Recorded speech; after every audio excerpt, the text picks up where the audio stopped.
আলাইকুম এভরিওয়ান, আমি নুরুজ্জামান। কিছুদিন পূর্বে মোরেলগঞ্জ 13 নং নিশানবাড়িয়া ইউনিয়ন থেকে বিএমপি থেকে যারা জামায়াতে ইসলামী স্থান বাসারহাট বাজার থেকে জামায়াতে যোগ দিছিল তাদের কাছে কিছু কোশ্চেন করব আমি।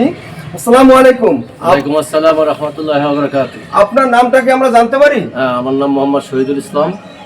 অসংখ্য ধন্যবাদ। আপনি তো কিছুদিন আগে একটা ভিডিও ভাইরাল হয়েছে আপনার, কিন্তু আপনি তো বিএমপি সাধারণ যুগ্ম সেক্রেটারি ছিলেন।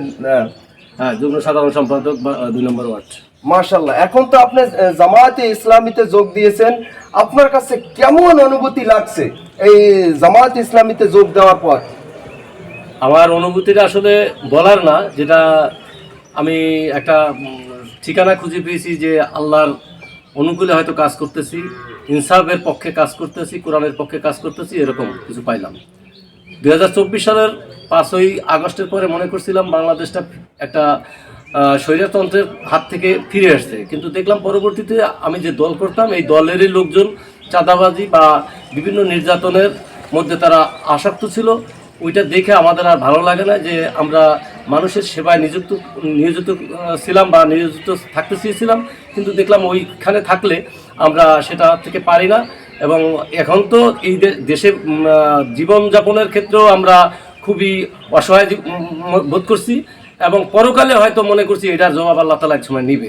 এই জন্য ওখান থেকে আমি বেরিয়ে এসেছি এবং ইনসাফের পক্ষে এখন কাজ করতে চাচ্ছি। মাশাআল্লাহ, আলহামদুলিল্লাহ। আপনার কাছে কি অনুভূতি মনে হচ্ছে মোরেলগঞ্জ শরণখোলায় বাগেরহাট 4 আসনে বিএনপি আগে আছে না আমাদের অধ্যক্ষ আব্দুল আলিম স্যার জামায়াত ইসলামের পক্ষ থেকে বহুত আগানো আছে? বর্তমান প্রেক্ষাপটে ইনশাআল্লাহ যদি মানুষ ভুল করে এখনো সে ভুলের মাসুল দিতে দিতে তাদের এরকম যেরকম 17 বছর শেখ হাসিনার সরকারের সময় করছিল, এখনো সেই মাসুল দিতে হবে। তাই আমি আহ্বান জানাবো, আমি যে সারা পেয়েছি টোটাল 20টা ইউনিয়নে, সে সারা ইনশাআল্লাহ আমরা দাঁড়িপাল্লা জয়যুক্ত হবে বিপুল ভোটে ইনশাআল্লাহ। মাশাআল্লাহ, আলহামদুলিল্লাহ। আপনার কিছু বলার আছে? মোহাম্মদ হেলাল ভাই আমাদের মাঝে আছে। আমাদের বড় ভাই যেটা বলছে এটাই আমার মনের কথা। তবে আমরা যোগ দিচ্ছি, বুঝিয়া শুনেই যোগ দিচ্ছি জামাতে। এতদিন ভুল পথে ছিলাম, এখন একটা সঠিক পথে গেছি। দেখা গেছে আমরা আগামী দিনও এই ইনসাফ বা এই জামাতের সংগঠন চলমান থাকলে দেশে হিন্দু মুসলিম এবং যারাই আছে, যে কয় জাতি আছে, সবাই সুস্থ এবং ভালো থাকবে।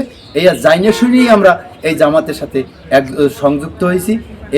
এই বলেই আমার সংক্ষিপ্ত বক্তব্য শেষ করছি। মাশাআল্লাহ, আলহামদুলিল্লাহ। অসংখ্য ধন্যবাদ জানাই আপনাদেরকে। আমি বিডিএস নুরুজ্জামান।